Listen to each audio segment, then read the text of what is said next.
Nico, un point c'est tout. La primaire, piège à gogo. Bonjour et merci de me retrouver pour ce nouvel épisode de Nico, un point c'est tout. Aujourd'hui, on va se pencher sur quelque chose on ne peut plus d'actualité, compte tenu de la récurrence avec laquelle tout le monde le fait revenir sur le tapis, à savoir les primaires. Vous me connaissez désormais, je crois. Le titre est sans équivoque et en dit long sur ce que j'escompte faire du sujet. Je ne prétends pas faire autre chose que de vous présenter mon avis tranché sur la question. Et ce, sans faux semblant, mais en tentant de bien développer le pourquoi du comment, je pense ce que je pense. Commençons par une précision non sans importance, pour le moins qu'on puisse dire. Si ce sujet est en vogue, c'est que certains ont cru bon de le remettre sur le tapis. À droite, on diffère de la gauche en ce point qu'elle est naturelle, compte tenu de la nature du rapport de l'électorat, ainsi que la structure des partis, pour ne pas dire leurs aspirations ou façon de voir la politique.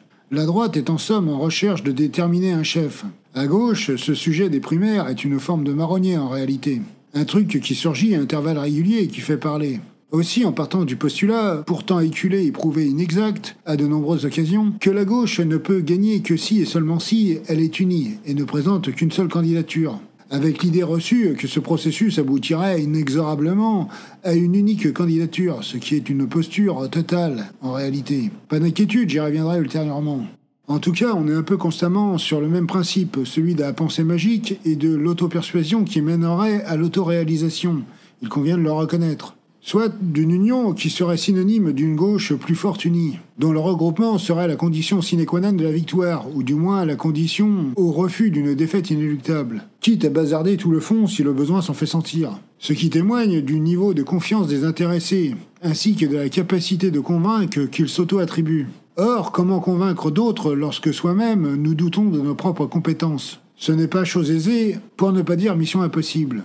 Et sans surprise, les concernés manquent de convaincre qui que ce soit depuis pas mal de temps maintenant. Le résultat électoral en atteste.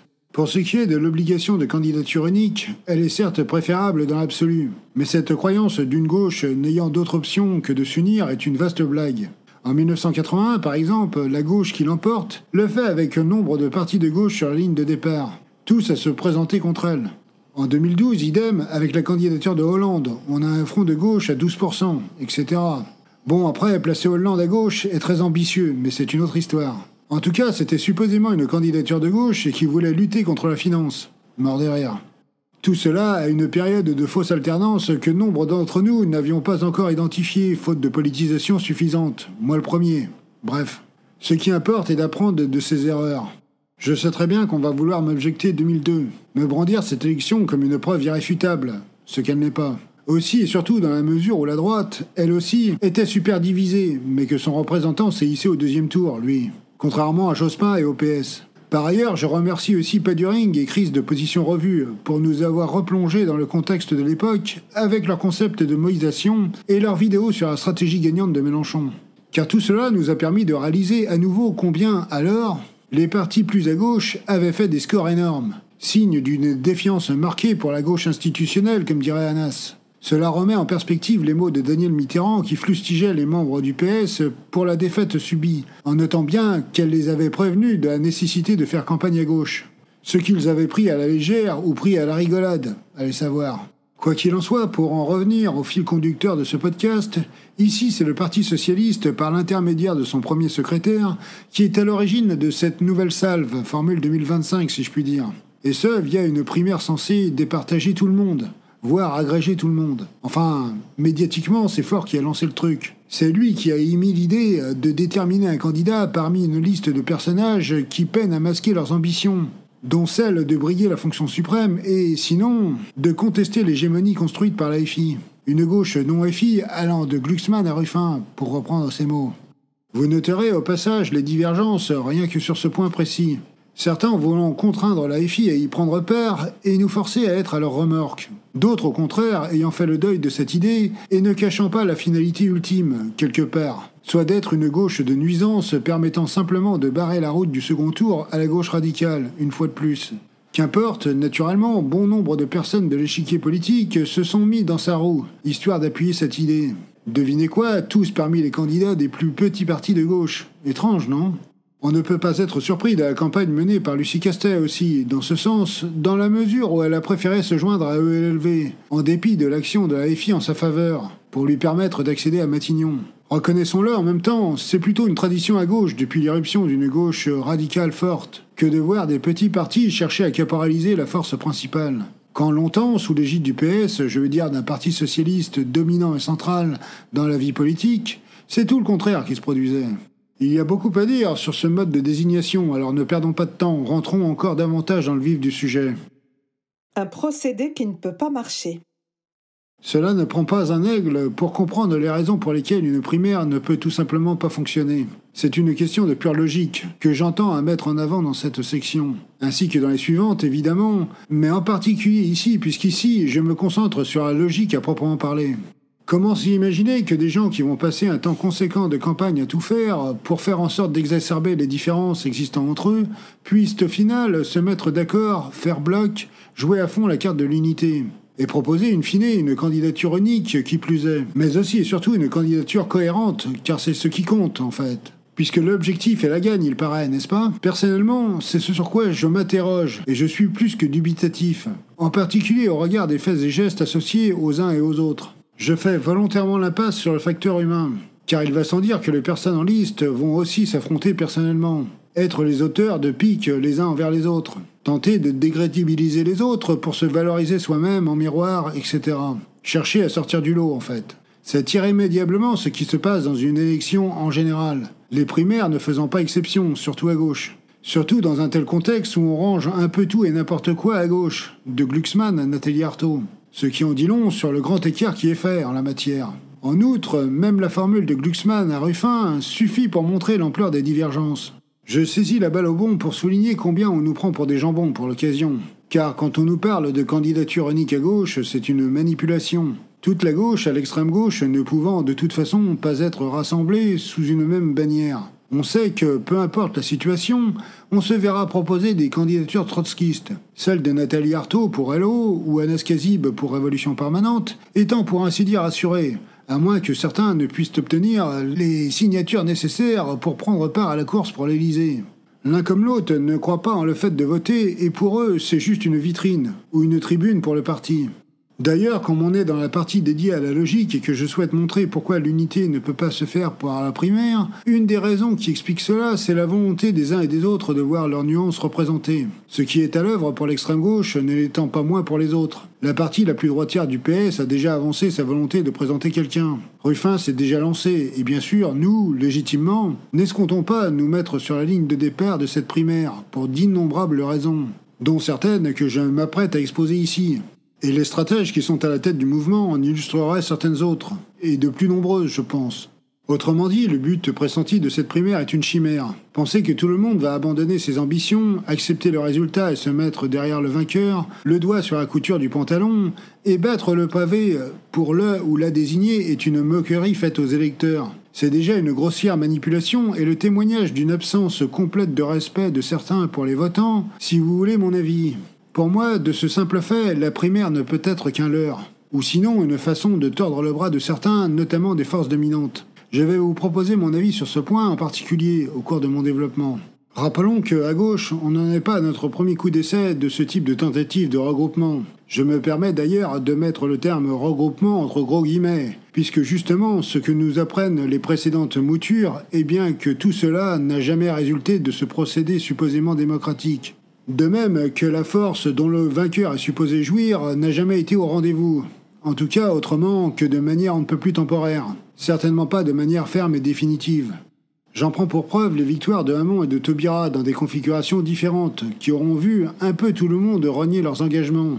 Tous laissant les supposés vainqueurs abandonnés en race campagne, en face de leurs responsabilités et dans des situations fort peu enviables, pour ne pas dire résolument inconfortables. Il est de bon ton de le souligner. En outre, puisqu'il était question de momentum, celui de Hamon n'a duré que quelques jours, voire 2-3 semaines au grand max, malgré l'aide complice des instituts de sondage qui plaidaient en sa faveur. Tout intimement au vieux de lâcher l'affaire, pour le bien de la gauche qu'il disait. Hamon, lâché par les éléphants, avec Jadot pour seul appui ou allié restant, se sera gaufré lamentablement et dans les grandes largeurs, faisant que le seul dessein de sa campagne aura été de voir ses frères remboursés. Ce qui l'aura peiné à atteindre. Il aura même dû se livrer à des pratiques dégoûtantes pour ce faire, je le rappelle. Je vous renvoie au pacte de non-agression avec JLM qu'il aura joyeusement ignoré, pour ne pas dire piétiné. Ou encore aux attaques de Caget contre Jacques Généreux et la grossièreté associée, comme autant de preuves de ce que j'avance. Insistons sur un point. Le temps de la primaire a greffé le projet de Hamon. Celui-ci n'était clairement pas fini, comme en a témoigné son histoire de revenu universel, qu'il était incapable de ficeler faute de financement cohérent. Chose qui l'aura forcé à en rabattre, et faisant que son projet, qui aurait pu être ambitieux, ait l'air de quelque chose ni fait ni à faire, pas crédible pour un rond. Pour Taubira, c'est du même acabit en quelque sorte. Elle, poussée devant, sans programme ni programmation, sans préparation, sans filet si je puis dire. Finalement, sacrifiée sur l'autel des injonctions de certains à ce qu'elle marche drapeau et musique en tête, et ce, juste pour couper l'herbe sous le pied de la France insoumise pour la faire courte. Un processus vraiment démocratique? Aussi, admettons, faisons comme si on avait des mémoires de poisson rouge ou une clean sheet, soit que la chose n'ait jamais été essayée par le passé. Comment garantir un processus réellement équitable et démocratique de désignation ?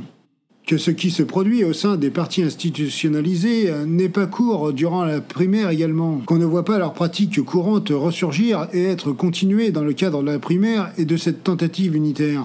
Je crois bon de rappeler que la vie des partis est régie, pour la plupart d'entre eux, par des oppositions de sous-courants en interne, et que les pratiques les moins vertueuses jusqu'aux plus dégoûtantes sont monnaie courante parfois. Comme le bourrage d'urne, pour ne citer que cela. Phénomène qui n'est plus à démontrer au PS, c'est quelque chose de bien documenté, pas la peine de s'attarder sur le sujet. Mélenchon a connu et subi ces pratiques pendant longtemps, et on comprend qu'il ne souhaite pas y être confronté de nouveau, qu'il fasse tout pour s'en tenir à l'écart. Et là, je fais grâce de revenir sur ce truc lamentable de la primaire populaire, où des candidats avaient été placés parmi les participants sans leur consentement au préalable. Aussi, on voit comment des instances plus respectueuses et démocratiques, façon les Verts, donnent lieu à des choses pas plus réjouissantes dans un sens. Avec des sous-courants de gens qui n'ont pour ainsi dire rien à voir les uns avec les autres. Tous se paralysant en quelque sorte. Finalement, cantonnant le parti et de la soupe tiède, la prudence et tout un tas de choses qui sont des raisons légitimes de renoncement à bien des politiques de gauche. Ou encore à changer les choses en profondeur. Un comble pour un parti qui se dit écologiste. Le tout donnant l'impression d'un parti de bric-de-broc, sans cohérence, sans consistance, dont le seul accomplissement est de maintenir en fonctionnement leur appareil politique, rien de plus. Oui, mais voilà, les gens sont contre-foot de la popote interne de ELV. Ils auront en revanche constaté que certains ne sont pas solides sur ce qui se passe à Gaza, comment certains promeuvent des interventions ou conflits dans le monde, en dépit de leurs engagements écolos supposés, ou encore comment ils auront été prêts à discuter avec le gouvernement à maintes reprises. Ce qui constitue tout, sauf un gage de sérieux ou de confiance. Et encore, j'aurais pu convoquer bien d'autres exemples pour étayer mes propos. Je m'en tiens à cela.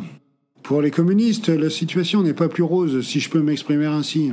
Roussellistes, friotistes, etc., tous s'affrontent joyeusement en termes de ligne politique. Si tant est que le Parti communiste, pour beaucoup, n'a plus rien de communiste, justement.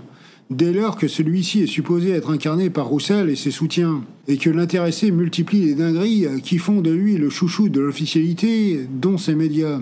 Voire discute des arrangements avec le pouvoir en place dans un train. Fabien, on t'a vu, mort de rire. Et là, je vous fais grâce de parler de la presse, ramassis d'inepties, capable de faire scission de la FI et d'avoir au moins 2 candidats potentiels au bas mot, mais pas de programme.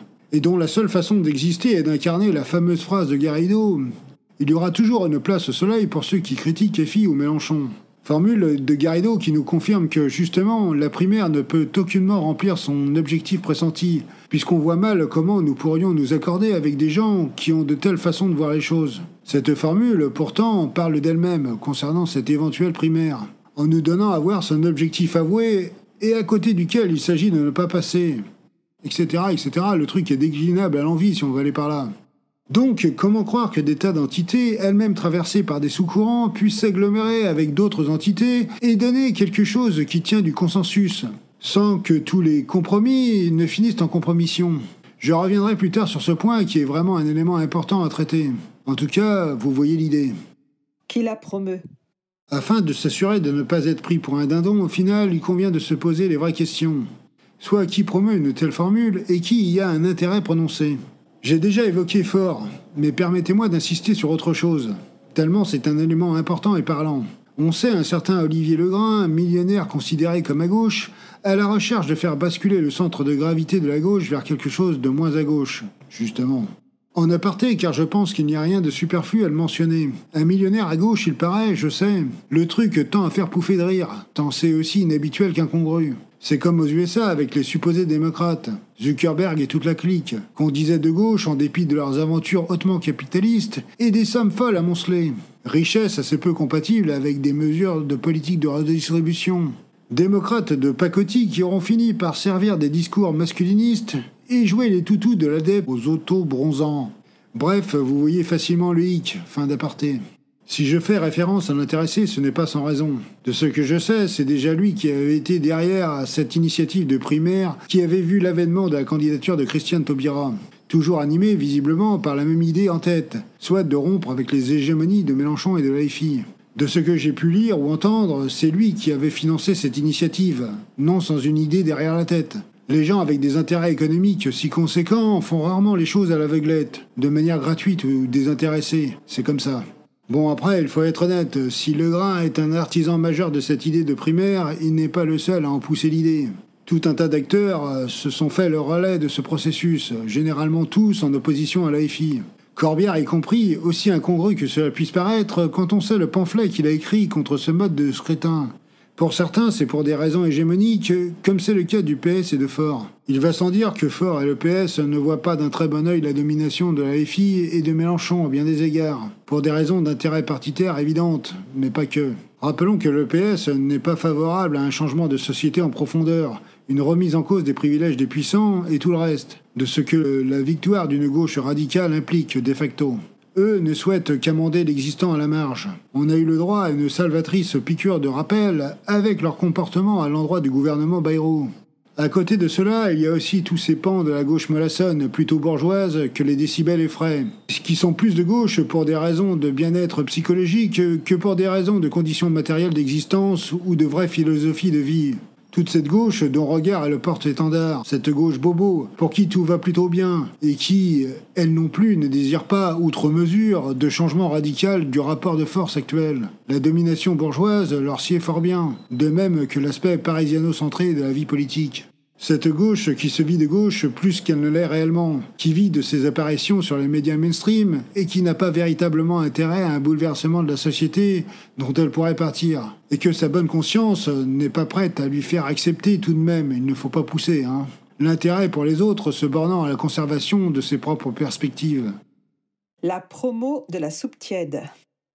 Une des choses communément reconnues par les gens suffisamment de bonne foi pour le faire, c'est que la primaire est l'accent mis sur les idées de supposé juste milieu, compromis et tout le reste.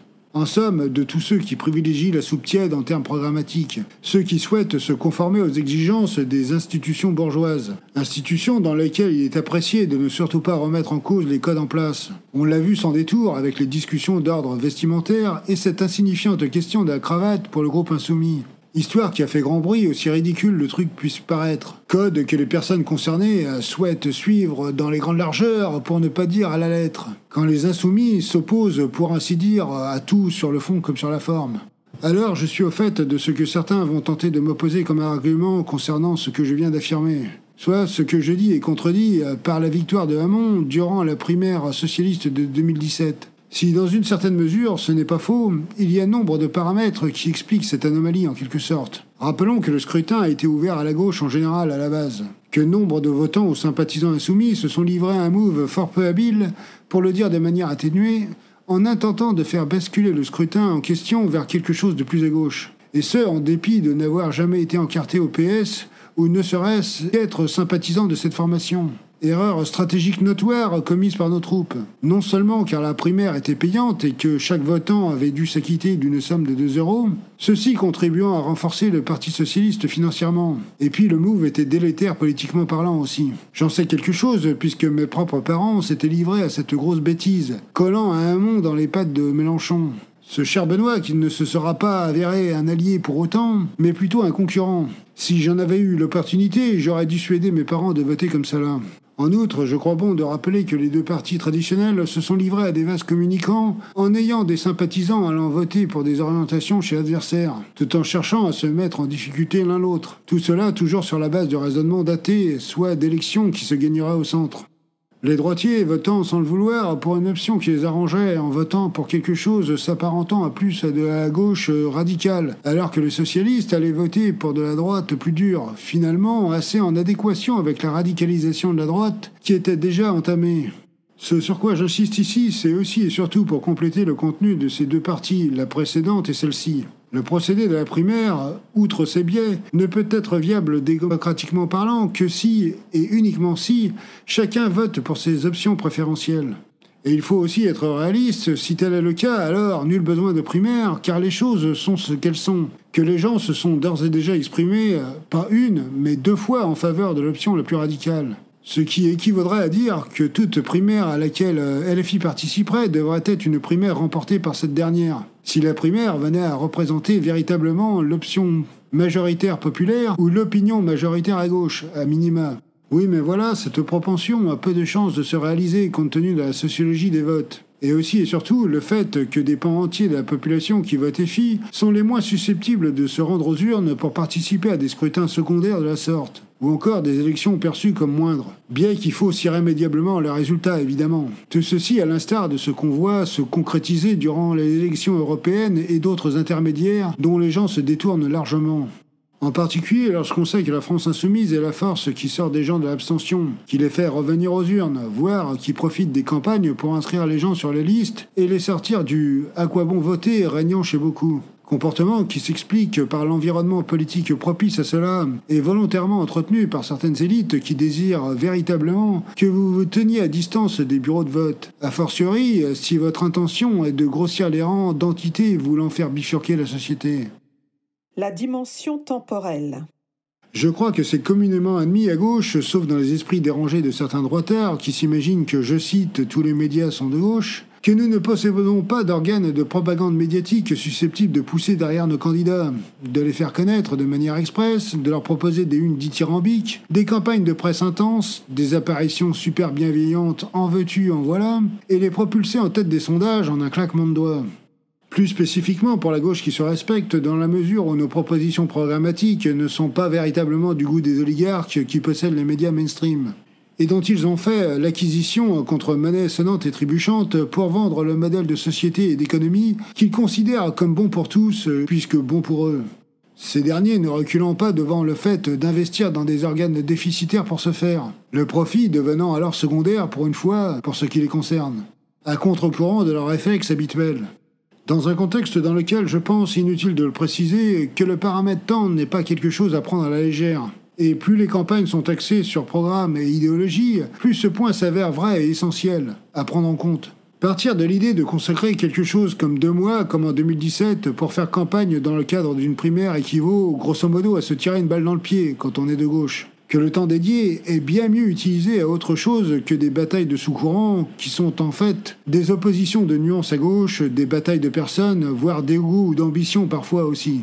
A fortiori quand la primaire a lieu en début d'année, durant l'année de l'élection, et qu'à la sortie se profile la présidentielle, comme ce fut le cas en 2017. Dans ce cas précis, le temps n'est pas de l'argent, mais une ressource essentielle pour réveiller sur ce qui est proposé, le faire connaître, rencontrer du monde, mener toutes les actions militantes nécessaires pour ce fait. Comme le porte-à-porte, les rencontres sur les marchés, etc. D'autant que certains nous targuent de soi-disant négliger les coins ruraux où les campagnes sont plus compliquées à mener, et que cette donnée de temps est une des choses qui compte pour aller toucher les personnes les plus isolées, dans des endroits où la concentration de population moindre engendre une multiplication des trajets en voiture et autres. Aussi, plus il y a de temps à disposition, plus il est envisageable de mener des caravanes qui viennent sillonner les endroits ruraux. Que toute perte de temps est une perte de voie possible. Un casting plutôt qu'un programme. Pour moi, en l'état actuel des choses, la primaire suggère ce qu'il y a de pire en politique. Une forme de course de petits chevaux pour la conquête du pouvoir. Un concept creux dont le fond est exclu. Un peu sur la base de buzz et de confrontations plus ou moins fake ou réelles, mais qui ne font pas avancer le débat en matière de solutions pour le pays. Qui n'agrègent ni la société civile, ni les associations et encore moins les syndicats. Le pire est que tout cela se déroule sous une forme pseudo-démocratique, mais qui le reste en façade uniquement. En fait, plutôt sur les bases d'un casting que toute autre chose en vérité. Quelqu'un a-t-il vu quelques délibérations programmatiques naître d'une désignation au cours d'une primaire? Pour ma part, je n'ai aucun souvenir de quoi que ce soit de cet ordre. Et je pense que cela n'existe pas, tout simplement. Et pour cause, cela tient à une des choses que je mentionnais plus en avant, soit la notion temps. Elle peut, peut-être, paraître accessoire ou dérisoire, en fait. Mais c'est une donnée on ne peut plus importante au final. Donnée qui conditionne tout le reste, ajouterais-je. Elle contraint de facto à un casting de personnes et à se cantonner à ce à quoi s'adonnent tous les partis assez naturellement, quasi indistinctement désormais. À savoir proposer une sorte de shortlist de mesures faciles à retenir qui tiennent plus du slogan publicitaire qu'autre chose, mais dont la cohérence laisse parfois avec une batterie de questions qui viennent à l'esprit. Et le flou qui inspire qu'il y a un loup. Pas de chiffrage, rien. Seules les quelques mesures servent en guise de programme. Et la bonne mine du candidat fera le reste si on va aller par là. C'est clairement l'optique actuelle. Il faut dire que Macron, passé par là, tend à renforcer tout ce beau petit monde dans cette idée qu'il ne sert à rien de s'échiner à en produire un. Que seul de la com, des formules un peu clinquantes, des unes et du people, comme on dit, suffiront à faire le job. Avoir un programme? Que c'est chose ardue. Déjà, pour ce faire, il faut travailler. Ce qui est assez peu du goût de certains, en priorité, ceux qui souhaitent remettre les autres au travail. Tiens, ça c'est pour toi, Wauquiez. Ensuite, cela implique une reconnexion avec les gens auxquels on est censé s'adresser, et pour qui on est supposé vouloir appliquer le programme. Autrement dit, améliorer leur vie ou celle du pays. Pour résumer, un enfer. Plus spécifiquement, alors que l'adoption du programme ou de mesures oblige à un travail de pédagogie qui sort du cadre des compétences de certains candidats, dont les attributs se limitent au paraître, la prestance, voire le charisme. Sans oublier que, de surcroît, certains prennent leurs votants ou les électeurs potentiels pour des jambons, ou des gogos à attirer dans leur filet. Oui, mais voilà, nombreuses sont les personnes qui se sont retrouvées échaudées par les techniques et manœuvres des politiques, depuis pas mal de temps, et beaucoup rejettent cela en bloc. Faute de pouvoir, ne serait-ce que faire semblant d'y croire, ils s'y opposent. Ils réclament qu'on prête cas de leur vie et situation et qu'on escompte tenir sa parole. Au moins tenter d'appliquer ce qui a été promis durant les campagnes. Les attentes des gens n'étant pas excessives ou maximalistes pour le moins qu'on puisse dire. Un piège à gogo.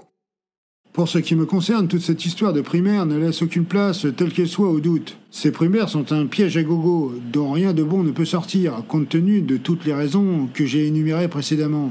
En apparence, on peut trouver l'idée ou le projet séduisant, après tout, qui est contre, dans nos rangs, de la démocratie, de donner voix au chapitre à ceux qui ne l'ont pas, etc.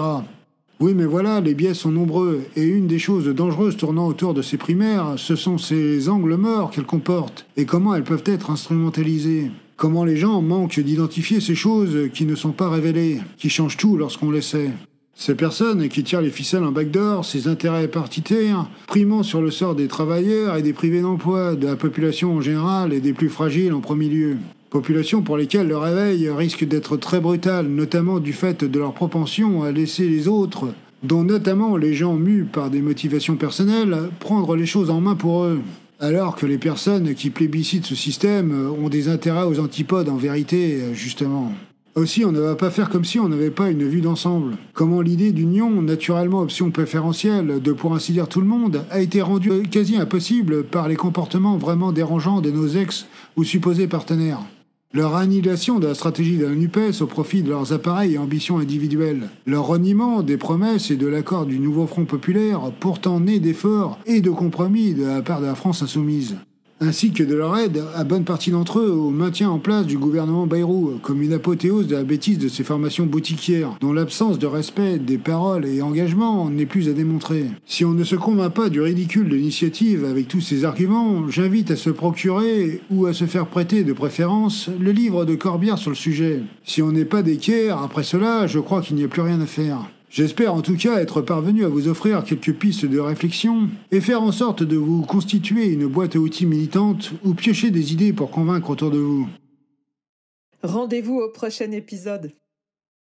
N'oubliez pas de liker, de vous abonner à la chaîne et d'activer les notifications. Pour ma part, je vous donne rendez-vous bientôt avec un nouvel épisode de Nico 1. C'est tout.